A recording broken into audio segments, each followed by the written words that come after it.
Well, it will not be too wise for anyone at this point in national life to suggest that the federal government should not enter into negotiation with the Boko Haram terrorists, especially in the light of the evidence of video that showed that those girls are still alive, maybe about 50 of them.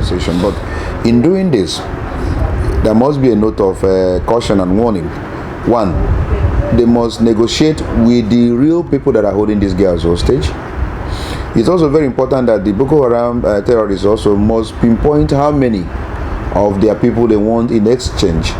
For you to make a blanket demand that you should release all the terrorists, that cannot be a proper thing. So the terms of negotiation must be specific as to how many, and if possible even the names of those that they want released. So in negotiation, all these things will come to bear, because there are so many of them maybe are being held, and you're now saying, is it release all of them and all that. So I think the government also must understand the fact that it is because of the pressures that are putting on the Boko Haram terrorists. That's why they're even talking about exchange. So it's also important that we step up our game.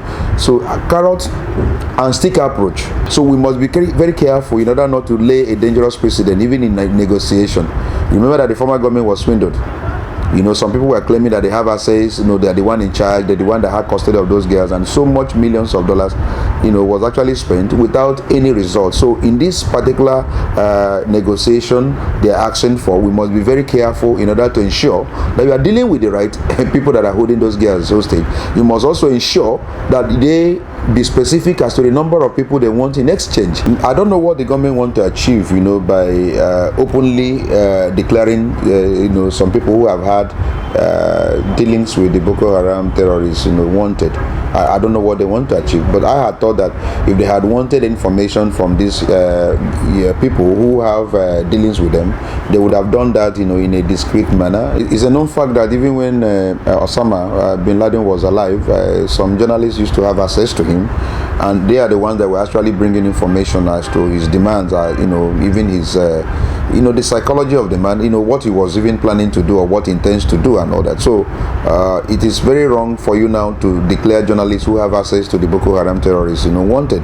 If you do that, you are jeopardizing, imperiling those people who are bringing this, vital information for you. That Boko Haram terrorists are in existence is a fact, it's a reality, but somebody has to do the duty of bringing the information of what they're doing or what they are planning to do.